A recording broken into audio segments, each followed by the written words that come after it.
गुरोर्मूर्तिः पूजामूलं गुरुपदं मन्त्रमूलं गुरुर्वाक्यं मोक्षमूलं गुरुकृपा गुरुर्देवो गुरुर्धर्मो गुरुर्निष्ठा परं तपः गुरुज्ञानात् परं नास्ति तस्मै श्री गुरवे नमः। नमः सद्गुरुदेवाय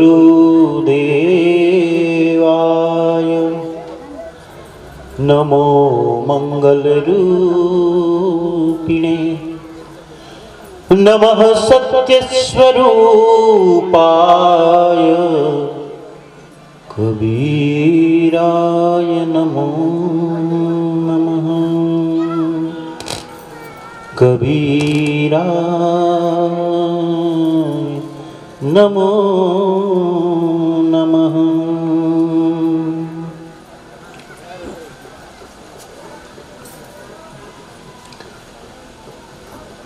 बुद्ध मंगलमय संत समाज,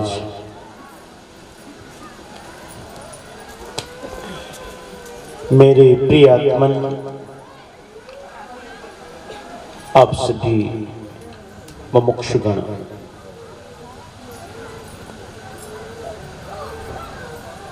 परम श्रद्धे, परम विद्वान, परम वैराग्यवान और श्रेष्ठ प्रवक्ता श्रद्धेय महंत श्री सुकृत साहिब शास्त्री जी कबीर आश्रम से लोग, छोटे महंत श्री परमेश्वर दास जी, संत समाज मंडली के सभी संतजन,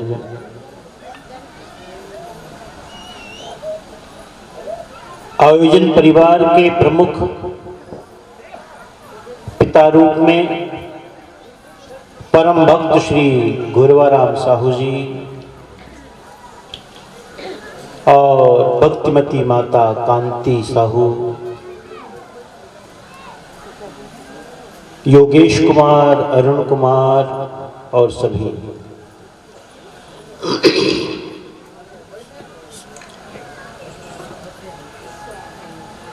सत्संग सभा में पधारे आप सभी जिज्ञासुजन, माताएं, बहनें,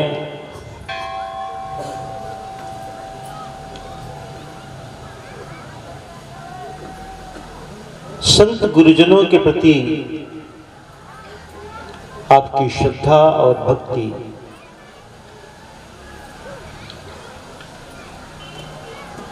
आपकी श्रद्धा और जो भक्ति है उसी की पहचान कि आप यहां पधारे। चल सतगुरु के हाट ज्ञान बुद्धि लाइए, लीजो साहेब को नाम परम पद पाइए। बड़ा सुंदर पद है, चौक आरती में ये पद हमेशा गाया जाता है। चल सतगुरु के हाट ज्ञान बुद्धि लाइए, लीजो साहिब को नाम परम पद पाइए। बड़ा सुंदर पद है, अर्थ भी बड़ा सुंदर है। साहिब सब कछु दीन देवन कछु ना रख्यो, मैं ही अभागन नारी अमृत तज विष पियो। बहुत सुंदर। चल सतगुरु के हाट ज्ञान बुद्धि लाइए, मन में भाव जगा, मन में उद्गार जगा, मन में प्रेरणा जगी कि चलो संत गुरुओं की हाट लगी है। आज निमोरा की भी हाट है, बीच में लगी हुई। कुछ खरीदार वहां भी आए हैं और बहुत लोग यहां आए हैं। यहां आप सब आए हो अपनी श्रद्धा, अपनी भक्ति, अपनी निष्ठा के बदले ज्ञान और बोध प्राप्त करने। ज्ञान और बोध को प्राप्त करने का, उपलब्ध करने का, मोल लेने का साधन आपके पास क्या है? भक्ति, निष्ठा, आस्था, विश्वास। और वही आप लेकर के आए, क्योंकि एक विश्वास है आपके मन में गुरु के प्रति, संत के प्रति। संत और गुरुजनों के प्रति हमारी आस्था अकथनीय है। सदा से ये निष्ठा और आस्था रही है समाज में। माना कि समाज में बहुतेरे ऐसे भी बहुरूपीय संत हुए जिन्होंने इस आस्था को तोड़ा मरोड़ा भी, फिर भी आस्था में कहीं कोई कमी नहीं आती दिखती। एक विश्वास है, चल सतगुरु के हाट ज्ञान बुद्धि लाइए। जीवन में गुरु की परम आवश्यकता है, परम आवश्यकता। मैं कल भी इस बात को दोहराया था, आज भी कहता हूं। अगर आपको कोई मकान बनाना, भवन बनाना, कोई इमारत बनानी, तो आज मनुष्य इतना कॉन्शियस हो गया है, इतना सजग हो गया है कि सोचता है कि नहीं, थोड़ा इंजीनियर से परामर्श ले लूं, क्योंकि हजारों लगने हैं, लाखों लगने हैं। तो भाव ये होता है कि मैं किसी अच्छे जानकार से इस बारे में सलाह ले लूं, मशविरा ले लूं। और ये सोचना आपका बिल्कुल उचित भी है। जब आप लाखों लगाते हो तो व्यवस्थित बनाओ। शास्त्री साहब आज दोपहर में आए तो अरुण से कहने लगे, अरे अरुण, बड़ा सुंदर मकान बन गया भाई। जब पहली बार आया, आरती किया नीचे, ये ऊपर नहीं बना था। और सचमुच मैं भी आया ना तो देखने लगा बड़ा बारीकी से, बड़ा सुंदर। हर काम बड़ा प्रेम से उन्होंने बनवाया होगा, ध्यान दे करके बनवाया होगा। और भाव भी देखो यही कि हम लोग अभी कोई नहीं रहेंगे, साहब लोग पहले रहेंगे। मैंने बाथरूम के बारे में पूछा तो कहा कि साहब अभी कोई नहाया ही नहीं है, ना बाथरूम का उपयोग हुआ है, ना टॉयलेट का उपयोग हुआ है, ना कमरों का उपयोग हुआ है। आपसे शुरुआत होगी। देखो ये भाव, भक्त का भाव। और यही होता है। बहुत बार हम गृह प्रवेश करने जाते हैं, ओपनिंग करने जाते हैं, उद्घाटन करने जाते हैं। भाव क्या रहता है कि नहीं, सर्वप्रथम मैं अपने सद्गुरु को प्रतिष्ठित करूं, क्योंकि ये जो भी हुआ है मैंने किया, ये तो मेरा छुटपन है, ये मेरा मुंह बोलापन है, ये मेरा अभिमान है। जो भी हुआ है मैं तो सिर्फ माध्यम हूं, करने वाले कोई और है, देने वाले कोई और है, कृपा किन्हीं और की है। तो जिनकी कृपा से सब कुछ हुआ उन्हें पहले विराजित करो, प्रतिष्ठित करो। तो सद्गुरु की प्रतिष्ठा पहले होती है। और सद्गुरु के स्वरूप ही तो संत है। संत कौन है? सद्गुरु के ही रूप हैं। धर्मदास साहब पूछते हैं, साहब ने भी बताया, हाथ जोड़ करके विनती की, साहेब जब से आपसे मिला अब तो आपसे अलग होना है, ये सोचकर ही मन में घबराहट होती, चिंता होती। आंसू बहने लगते हैं। आपसे अलगाव, आपसे बिलगाव, आपसे दूर रहना, ये सोच करके मन में घबराहट और चिंता व्याप्त हो जाती है। यदि तुम जाओगे तो क्या होगा? लेकिन मुझे पता है आप तो जाओगे भी, और मैं कहूं यहीं रहो तो ये मेरा स्वार्थ भी तो है, क्योंकि आप आए हो तो सिर्फ मुझे ही चिताने थोड़े आए हो, जगत के समस्त जीवों को चिताने आए, जगाने आए, उठाने आए। हे प्रभु, हे सद्गुरु, लेकिन एक बात, एक समाधान करते जाओ, कह देता हूं, एक समाधान करते जाओ सद्गुरु। तुम नहीं हो और तुमसे मिलने की मेरे मन में उत्कट इच्छा जागृत हुई, तो मैं करूंगा क्या? क्या उपाय है? कैसे मिलन होगा? तब साहब ने, सद्गुरु ने धर्मदास साहब की सच्ची भावना और सच्चा प्रेम को समझते हुए कहा, धर्मदास, एक ही उपाय है। धर्मदास साधु मम नामा, साधुन माही करो विश्रामा, और जब खोजहु तब संतन माही, अंते खोजहु पई हो नाही। हे धर्मदास जी, संत हूं मैं, संत का रूप है मेरा। संतों का सिरताज भले मुझे कहते हैं भक्तजन, लेकिन मैं संत का स्वरूप तो हूं ही। संत मेरी आत्मा है।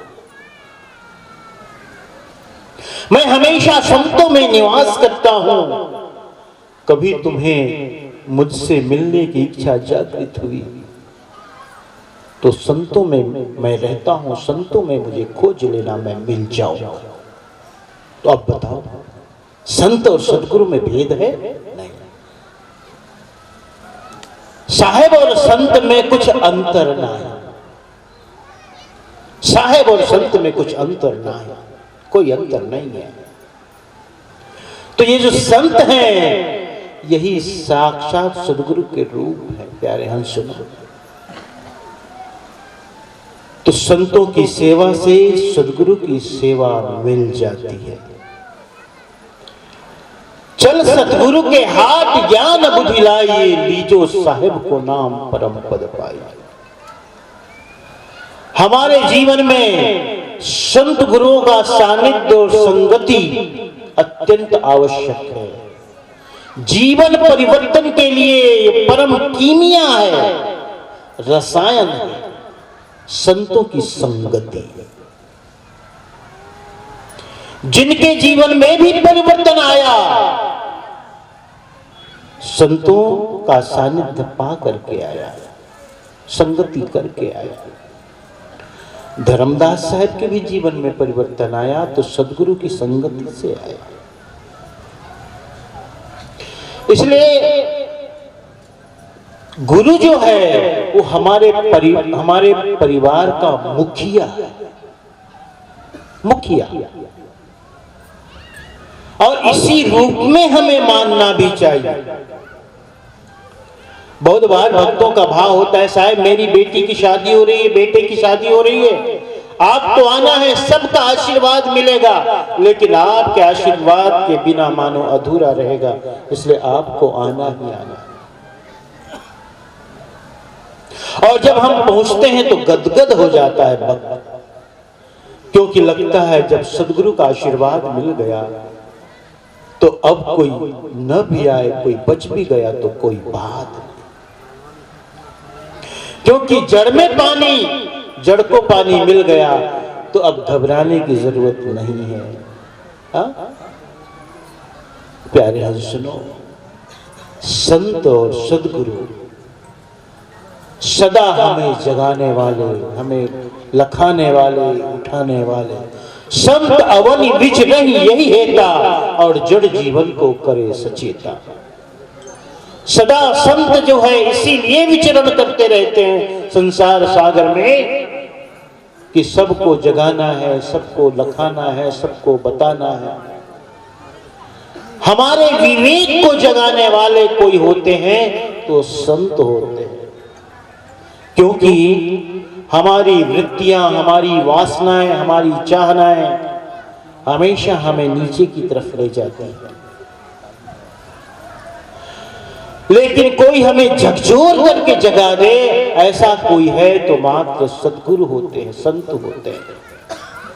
माना कि ये बड़ा खतरे का काम है, ये भी मैं कह दूं। सामान्य जो संसार के व्यक्ति हैं उनको जगाओ, उनको बताओ, ये कोई सरल काम नहीं है, ये बड़ा खतरनाक काम है। हम जब काशी में पढ़ते थे तो हम लोगों के साथ एक संत पढ़ते थे, बड़े अच्छे थे, मस्त मौला है ना, बड़े अच्छे संत थे वो। लेकिन उनको उठाने के लिए कोई हिम्मत नहीं करते थे, क्योंकि कोई जाकर उसको उठाया तो उठ के बैठे ऐसे भवाए हाथ को, कौन आया, और उसके घेरे में जो आ गए उसको थप्पड़ लगना ही नहीं। तो क्या करते थे, उनको कभी बहुत उठाना जरूरी हो गया तो बड़ी सी लग्गी, माने लकड़ी बांस की, उससे उसके पैर को ऐसे ऐसे कोचकते थे, क्योंकि उसके परिधि से दूर रहना पड़ता था। कहीं उठ गया और ऐसे मारा तो फिर कौन जाए, खतरा बहुत। सोते हुए को जगाना खतरे का काम है, बिल्कुल खतरे का काम। हम जब पढ़ते थे तो हमारे आश्रम के नीचे एक आदमी था, शराब पी करके ऐसे लोट पोट कर रहा था, होश में जरा था, फिर बीड़ी पीने लगा। तो हम सब विद्यार्थी जीवन में थे तो थोड़ा सा खड़े हो गए गैलरी में और देखने लगे। देखो अपरिचित का था, पीछे का ही था, पड़ोस का। तो देखो क्या करते हो, शराब पिए हो, बीड़ी पी रहे हो। अब विद्यार्थी जीवन था, थोड़े से उनको कुछ कहने लगे।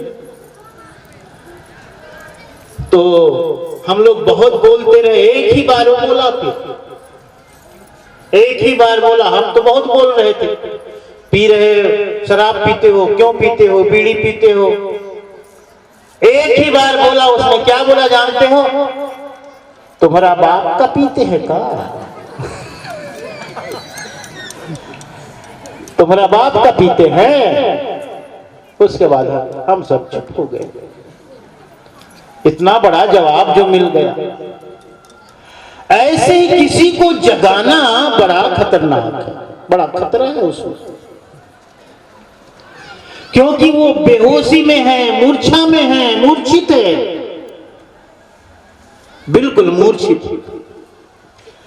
हमारे सुनील साहब कहते थे, एक कथा कहते थे, अब रहते नहीं है जमात में, पहले हमारे साथ बहुत घूमे हुए, अब वो भी बड़े महंत हो गए हैं, फुर्सत नहीं मिलती, समय नहीं मिलता। तो एक कथा सुनाते थे कि एक बहुत बड़ा पियक्कड़ था, बहुत बड़ा।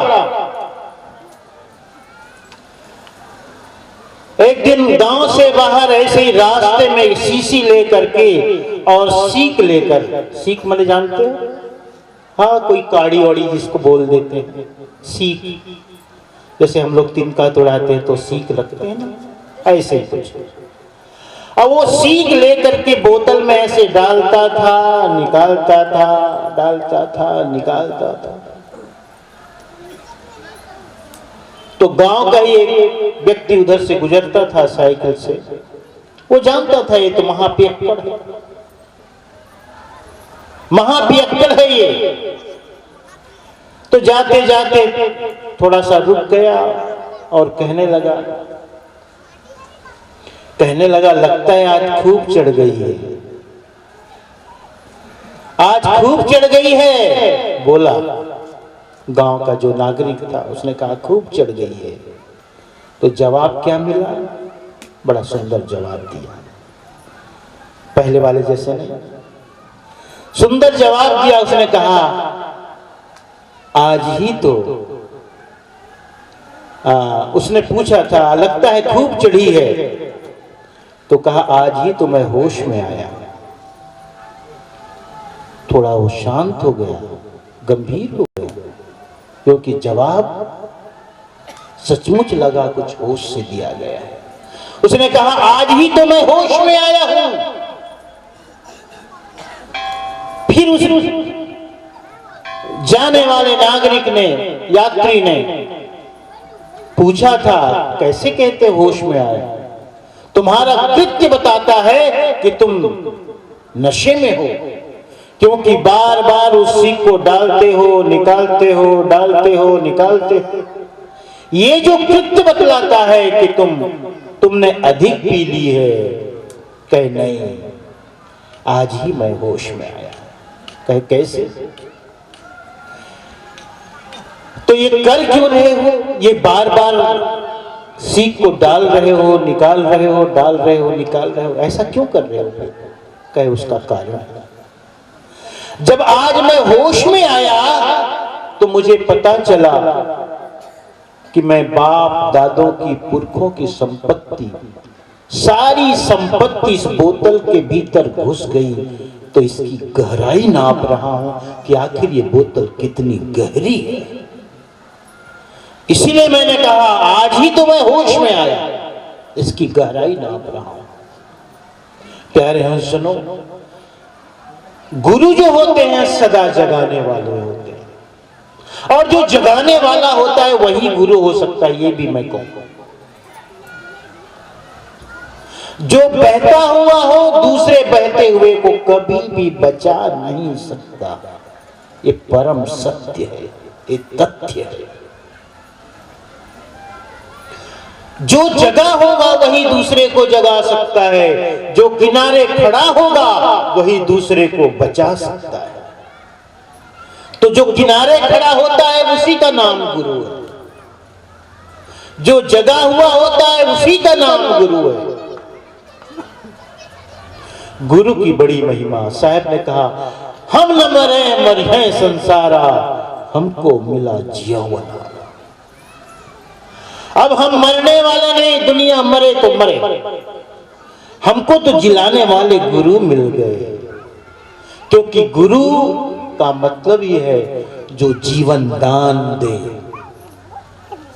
जो जीवन का अर्थ अभिप्राय समझाए।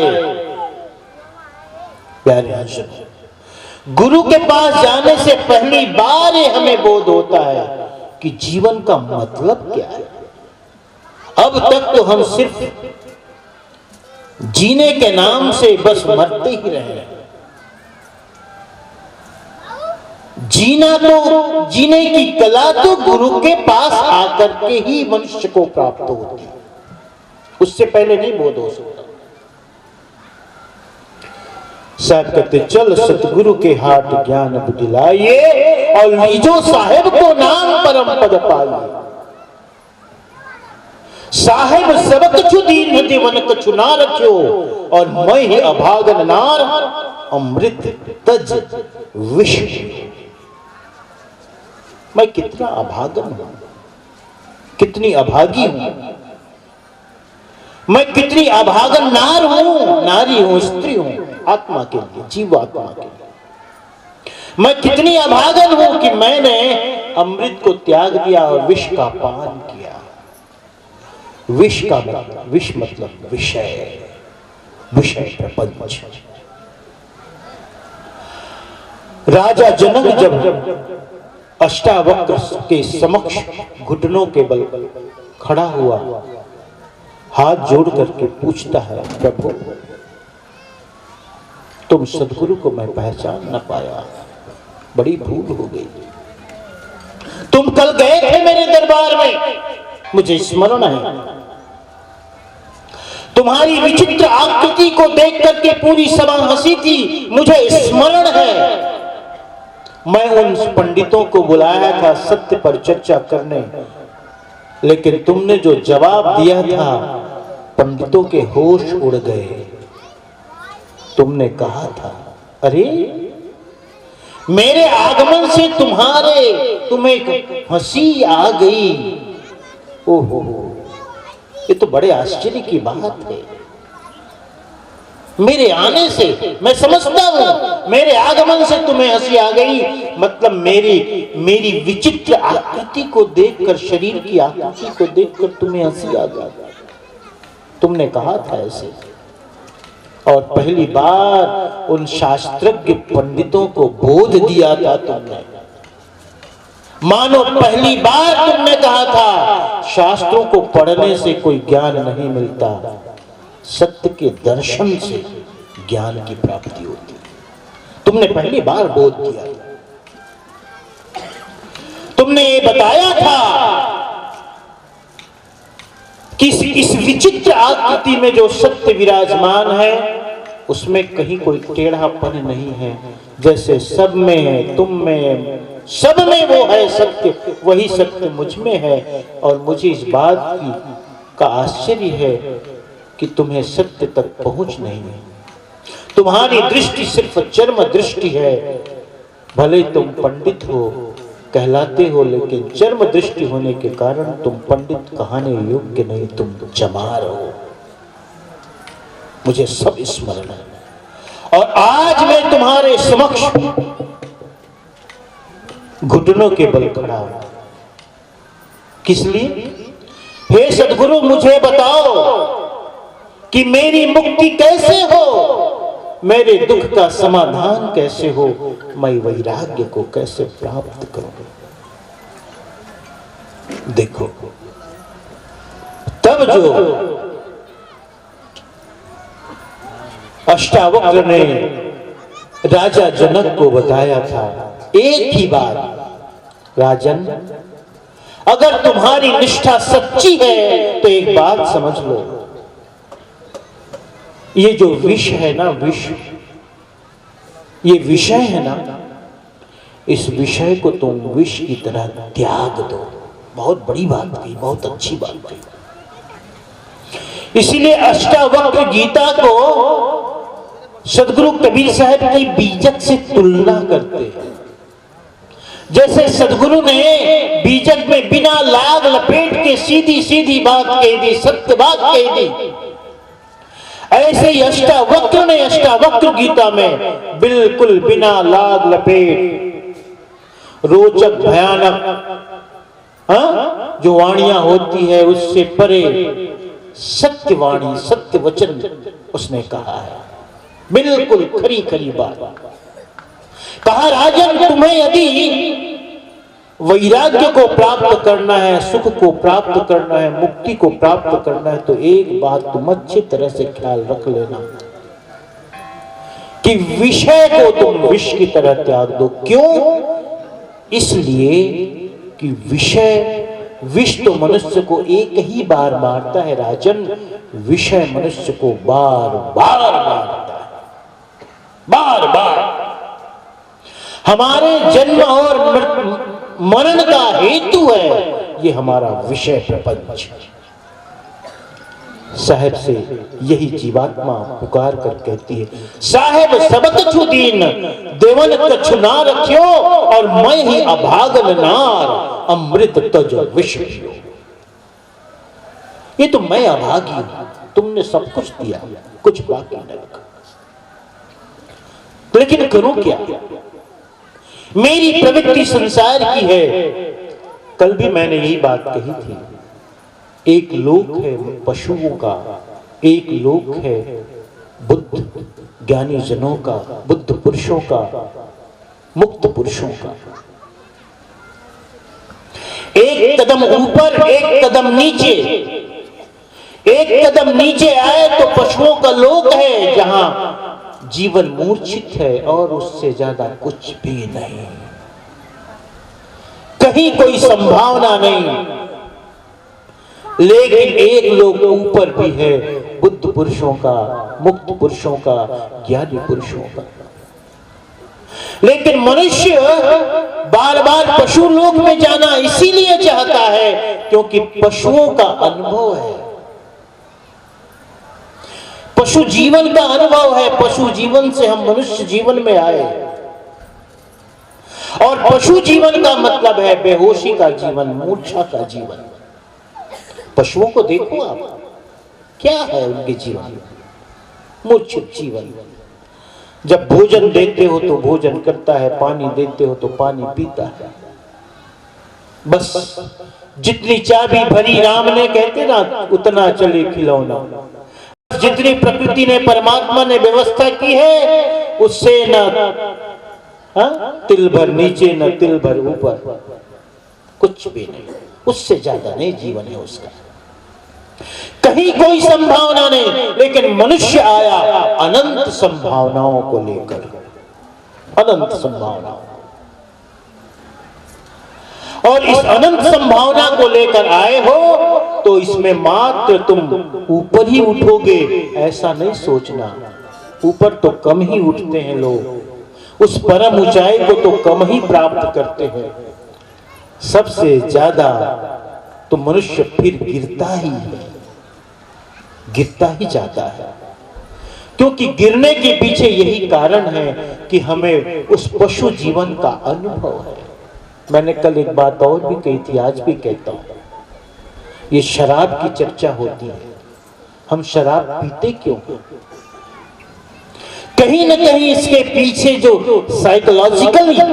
साइकोलॉजिकल जो रीजन है, कारण है, जो मनोवैज्ञानिक कारण है, साइकिक कारण है, वो ये है कि हम मूर्छित होना चाहते हैं। मूर्छा में, बेहोशी में आराम है, विश्राम है। जहां आप सचेत होते हो, सजग होते हो, वहां दुनिया भर की चिंताएं आ जाती हैं, दुनिया भर की, ये करना, ये करना, ये करना, वो करना। तो आदमी सोचता है छोड़ो, शराब पी लो, भूल जाओ थोड़ी देर के लिए। लेकिन थोड़ी देर के लिए तो है, हमेशा के लिए तो। अफ्रीका में एक शुतुरमुर्ग नामक पक्षी होता है, बहुत बड़ा पक्षी होता है वो। मैंने तो देखा है उसका एक वीडियो जिसमें एक आदमी उसके ऊपर सवार है और पक्षी दौड़ रहा है। सोचो कितना बड़ा है। कभी कभी उसके पीछे भी कोई शिकारी पशु लग जाता है, कोई लकड़बग्गा, कोई चीता, कोई तेंदुआ। तो जब कोई शिकारी पशु लग जाता है, दौड़ता है, दौड़ता है, दौड़ता है, और जब थक जाता है तो हमने जो पढ़ा है, जो सुना है, वो ये कि जब थक जाता है तो अपने सिर को रेत में छुपा लेता है। क्या सोचते हो? रेत में कोई सिर को छुपा ले तो सब छुप गए? नहीं।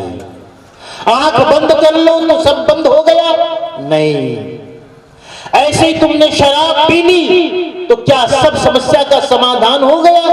नहीं। लेकिन यही हमारी भूल है, और यही भूल करते हैं।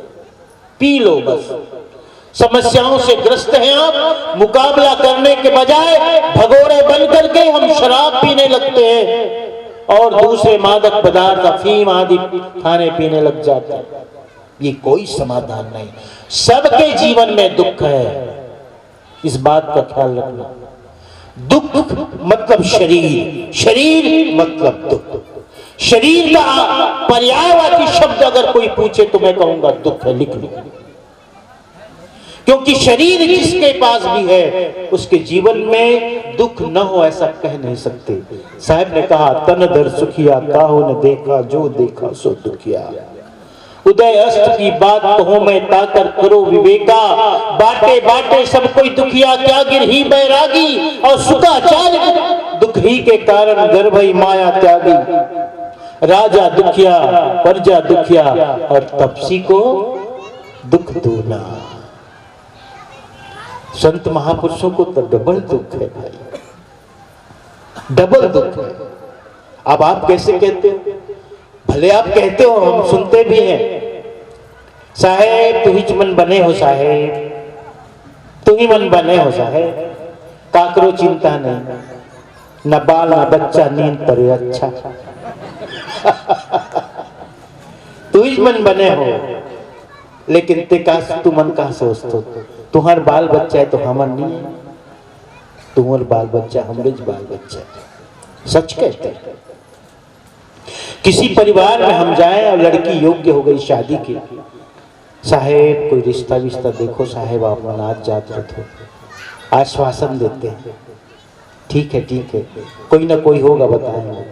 फिर दूसरे साल गए, साहेब कोई देखो ना अभी तक नहीं आया साहेब, लड़की सयानी हो गई साहेब, चिंता होती है।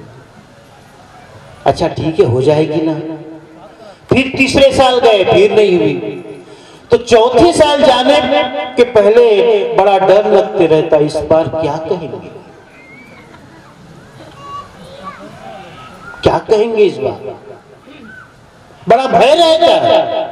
क्योंकि हमारे मन में ये भाव रहता है कि अब की बार जाए तो खुशी से कहे साहेब बेटी की शादी हो गई साहेब, हमें भी खुशी होगी। तुम्हारा दुख हमारा दुख है, हमारा तो अपना है ही, लेकिन तुम्हारा दुख भी हमारा है, तो डबल दुख है, दुगना है, तपसी को दुख दूना। सच में मैं कहता हूं इस बात, ये बनावटी नहीं है। हम किन्हीं भी भक्त के यहां जाएं, उनका परिवार हंसता खेलता खुशहाल दिखता है तो मन गदगद होता है। किसी प्रकार का कोई दुख है तो मन हमारा भी दुखी रहता है, बहुत दुखी रहता है। और मन में सदगुरु से बस एक ही कामना रहती, साहेब ताकत इतनी दे दो, शक्ति इतनी दे दो कि हम इनके दुख को दूर कर सकें। ये हम सच कहते हैं, आपको इस मंच से कह रहे हैं, क्योंकि हम संतों ने आपकी सेवा का संकल्प उठाया है। बहुत लोग कहते हैं साहेब फोन करे मन बहुत करते साहेब, लेकिन आप मन बिजी रहा हो करके हिम्मत नहीं हो। मैं बोलता हूं किस लिए बिजी रहते हैं बताओ पहले। नहीं कहीं सत्संग हो तो ही, कहीं चौका आरती हो तो चौका आरती हमारे मन बर करते कि तुम्हार मन बर करते, काम तो तुम्हारे चे ना। मैं आपसे भी यहां भी कह रहा हूं, आपको मुझसे बात करने की इच्छा है तो बेधड़क करो, कभी संकोच मत करो। अब यहां मैं मंच में बैठा हूं, मेरा फोन बंद है या चालू भी है तो मैं उठा नहीं सकता, तो समझ लेना साहेब व्यस्त है। फिर मंच से जाऊंगा मैं तो एक बार देख लेता हूं, हाँ पूरे रिकॉर्ड को, जिसको क्या कहते हैं लॉग कहते हैं, कॉल लॉग होता है, उसको देख लेता हूं कि किसका किसका फोन है।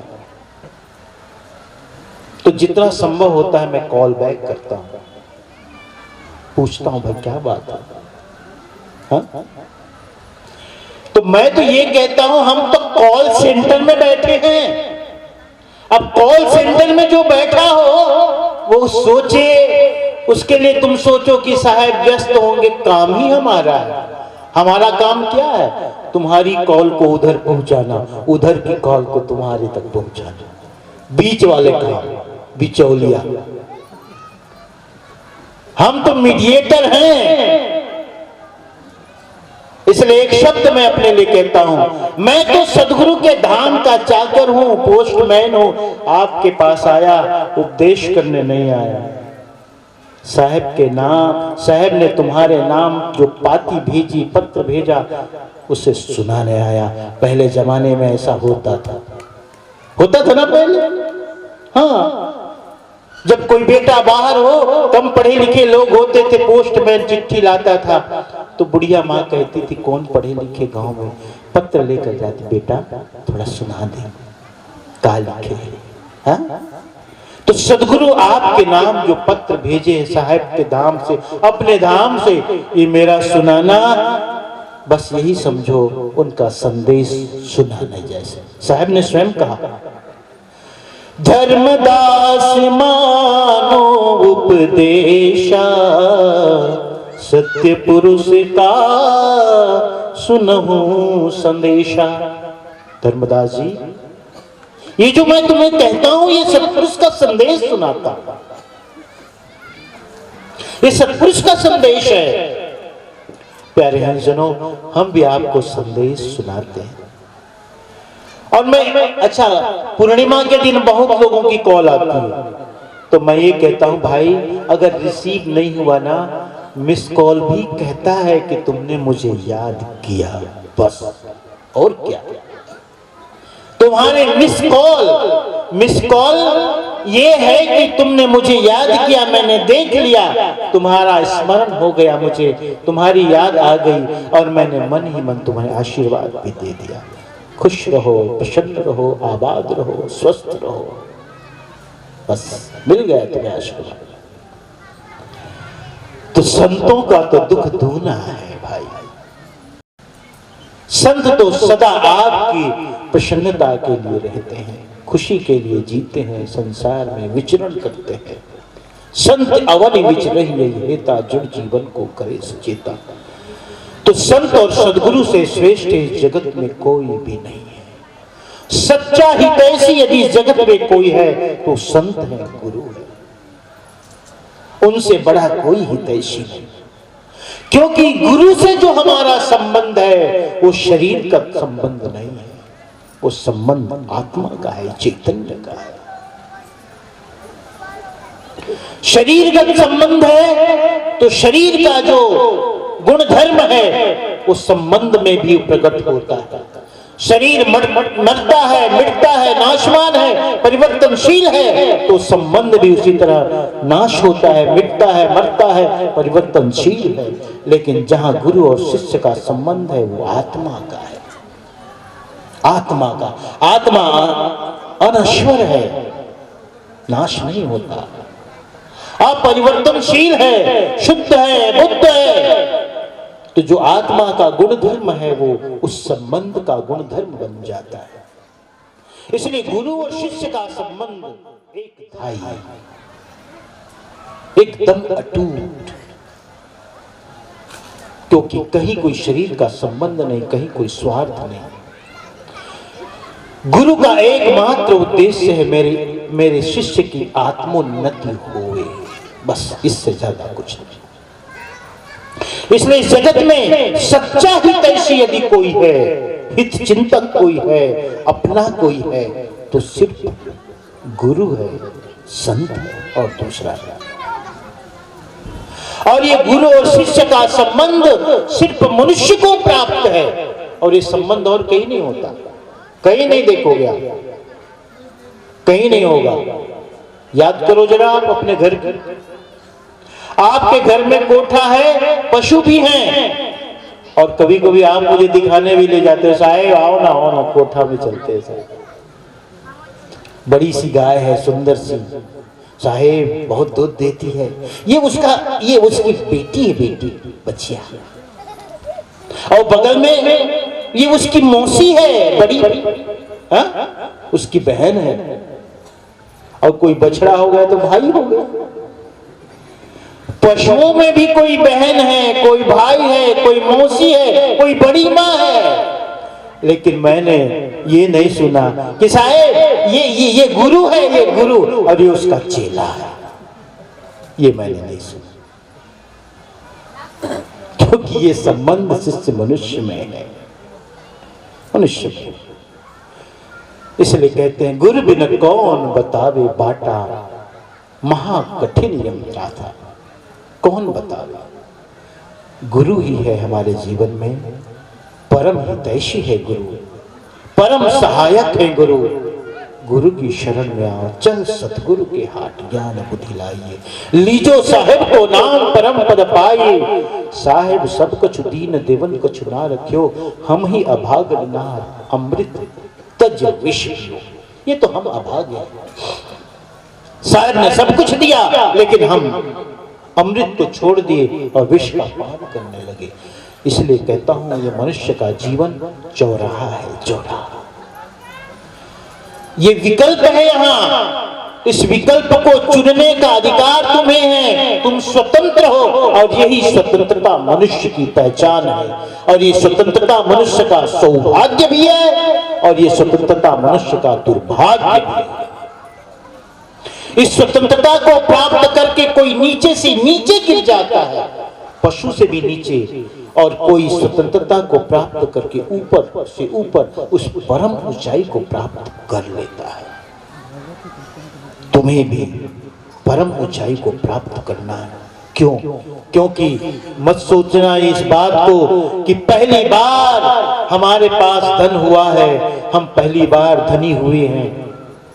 पहली बार सुंदर पत्नी हुई है, पहली बार सुंदर पति मुझे मिला है, कभी इस बात को विचार नहीं करना। सब कुछ पहली बार मिला, ये तुम्हारी अज्ञानता है, भूल है, नादानी है, नासमझी है। बहुत बार हमें पति भी मिला, पत्नी भी मिले, पत्नी भी मिली, बच्चे भी मिले, दुकान, मकान, मोटर, गाड़ी, बंगला, कभी अमीर, कभी गरीब, कभी स्त्री, कभी पुरुष, अनेक शरीरों को हम धारण करते हुए, ये यात्रा है, यात्रा। और इस यात्रा में हम अनेकों बार अनेकों शरीरों को धारण किए, कभी पिता बने, कभी पुत्र बने, कभी पति बने, कभी पत्नी बने। ये पहली बार की यात्रा नहीं है, मैं फिर से कहता हूं।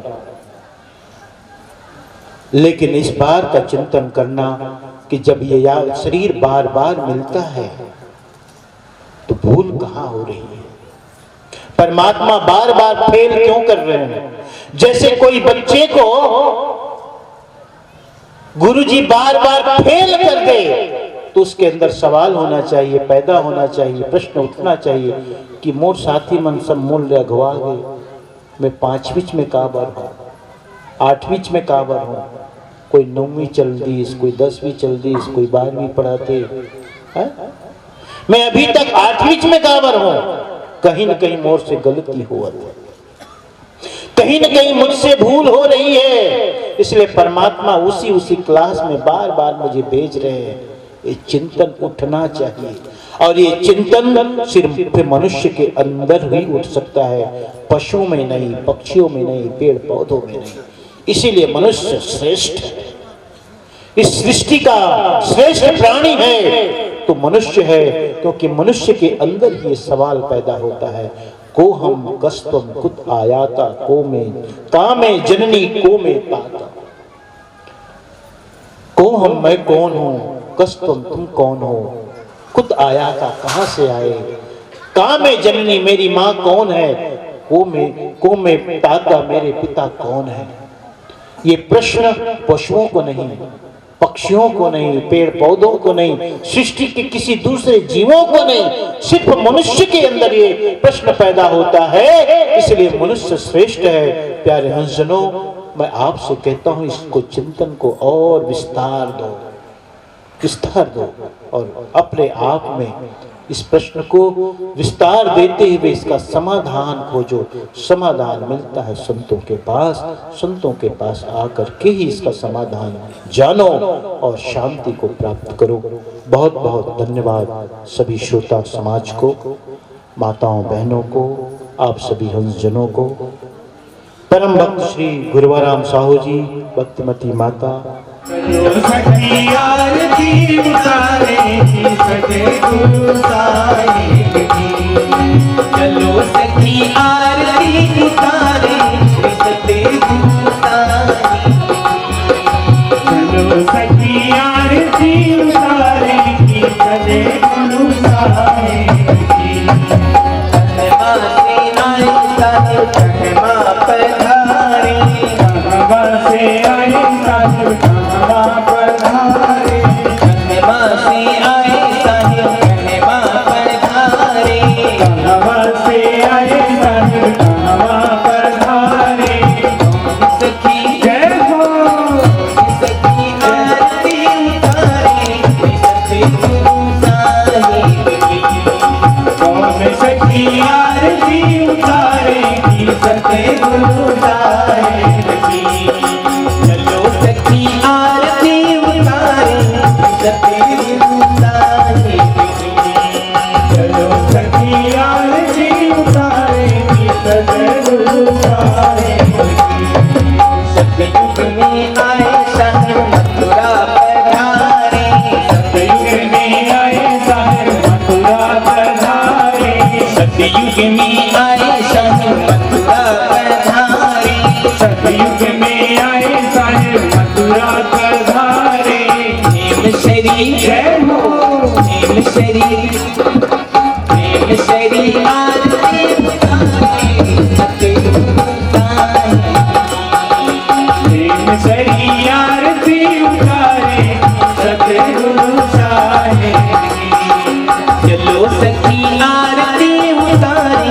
सतगुरु साहिब। चलो सखी आरती उतारेगी सतगुरु साहिब की। बेटा में आए साहिब लंका पधारे, बेटा में आए साहिब लंका पधारे, बेटा में आए साहिब लंका पधारे, बेटा में आए साहिब लंका पधारे। मंदोदरी जय हो, मंदोदरी जय हो, मंदोदरी आरती उतारे सतगुरु साहिब। मंदोदरी आरती उतारेगी सतगुरु साहिब की। चलो सखी आरती उतारेगी सतगुरु साहिब की। चलो सखी आरती उतारेगी सतगुरु साहिब की। बापर में साहिब गिरी नारे पधारे, बापर में साहिब गिरी नारे पधारे, बापर में साहिब गिरी अभी कोई गलती नहीं करेंगे हारे, बापर में साहिब गिरी नारे पधारे। इंद्रमती जय हो, इंद्रमती जय हो, इंद्रमती आरती उतारेगी इंद्रमती आरती उतारेगी सतगुरु साहिब की। चलो सखी आरती उतारेगी सतगुरु साहिब की। चलो सखी आरती उतारेगी सतगुरु साहिब की। कलयुग में साहिब गढ़ बांधो पधारे, कलयुग में साहिब गढ़ बांधो पधारे, कलयुग में साहिब गढ़ बांधो पधारे, कलयुग में साहिब गढ़ बांधो पधारे, बांधो पधारे गढ़ बांधो पधारे, बांधो पधारे गढ़ बांधो पधारे। आमीन माता जय हो, आमीन माता जय हो, आमीन माता आरती उतारेगी सतगुरु साहिब की। आमीन माता आरती उतारेगी सतगुरु साहिब की। चलो सखी आरती उतारे सतगुरु साहिब की। चलो सखी आरती उतारेगी सतगुरु साहिब की। चलो सखी आरती उतारेगी सतगुरु साहिब की। चलो सखी आरती उतारेगी सतगुरु साहिब की। काशी से आए साहिब निमोरा पधारे, काशी से आए साहिब निमोरा पधारे, काशी से आए साहिब निमोरा पधारे, काशी से आए साहिब निमोरा पधारे, निमोरा पधारे साहिब निमोरा पधारे, निमोरा पधारे साहिब निमोरा पधारे। अरुण भाई जय हो, केश भाई जय हो, अरुण भाई आरती उतारेगी सतगुरु